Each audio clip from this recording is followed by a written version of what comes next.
ఈ జగన్ రెడ్డి ఈరోజు ఇక్కడే చూడండి, భోగాపురం ఎయిర్పోర్ట్, ఇదే జిఎంఆర్, మీ ఊరు వాడే, ఇక్కడే ఈ గడ్డ మీద పుట్టాడు జిఎంఆర్. నేను ముఖ్యమంత్రిగా ఉన్నప్పుడు హైదరాబాద్ లో ఇంటర్నేషనల్ ఎయిర్పోర్ట్ ని, శంషాబాద్ ని ఆయనకు అప్పచెప్పాను. దానికి కారణం ఒకటే, ఆయన నాకు బంధువు కాదు, మా ఊరోడు కాదు, తెలుగువాడు, తెలుగు బిడ్డ, ఎయిర్పోర్ట్ కట్టగలుగుతాడని నిరూపించిన వ్యక్తిని నేను. బ్రహ్మాండంగా కట్టాడు. ఈరోజు హైదరాబాద్ లో ఆర్థిక వ్యవస్థ బ్రహ్మాండంగా ఉందంటే ఎయిర్పోర్టే కారణం. ప్రపంచం నుంచి అందరూ వస్తున్నారు హైదరాబాద్కి. ఆ రోజు విమానాలు లేని హైదరాబాదు ఈరోజు ప్రపంచంలో అన్ని నగరాలకు అనుసంధానం అయింది. దీనివల్ల వ్యాపారాలు పెరిగాయి, పెట్టుబడులు పెరిగాయి, మన పిల్లలకు ఉద్యోగాలు వచ్చాయి, ప్రతి ఒక్కరు కోట్ల రూపాయలు సంపాదించే పరిస్థితికి వచ్చారు. అది సంపద సృష్టించడం. నేను ఇక్కడే భోగాపురం ఎయిర్పోర్ట్ ఇచ్చాను. 2700 ఎకరాలు భూసేకరణ చేశాం.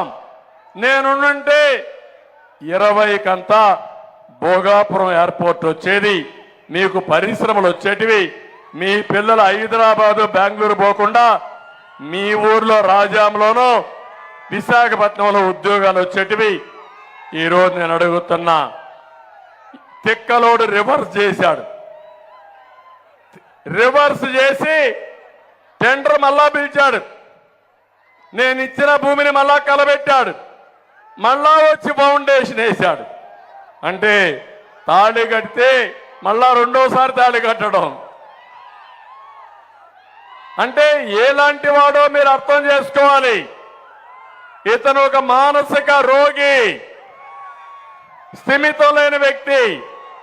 కావాలంటే మీరు, నేను ఎయిర్పోర్ట్ ప్రారంభించాను, ఫౌండేషన్ వేశాను, భూమి అప్పచెప్పాను, నీకు చేతనై ఉంటే ప్రారంభోత్సవం చేసుంటే పూర్తి చేసి నేను అభినందించాను. అవునా కాదా తమ్ముళ్ళు అని మిమ్మల్ని అడుగుతున్నా. పూర్తయిందా ఈరోజు ఎయిర్పోర్టు? కారణం ఎవరు? ఈ ముఖ్యమంత్రి. అవునా కాదా? ఇంకొకటి చెప్తున్నాను, ఇక్కడనే గిరిజన యూనివర్సిటీ, నేను ఆ రోజు గిరిజన యూనివర్సిటీకి 550 ఎకరాలు ఇచ్చి, ఎక్కడైతే విశాఖపట్నం దగ్గరనే దాన్ని ప్రారంభించాం. కానీ ఇతను వచ్చి దాన్ని కూడా మళ్ళా రివర్స్ చేశాడు. ఇప్పుడు ఎక్కడుందో ఎవరికీ తెలియదు. ఒక యూనివర్సిటీ వస్తే 1000 మంది చదువుకుంటారు. 1000 మంది చదువుకుంటే గిరిజనులు బాగుపడతారు. అది కూడా రివర్స్ చేసే పరిస్థితికి వచ్చాడు. ఇంకో పక్క ఇక్కడే బావనపాడు పోర్ట్ ఉంది.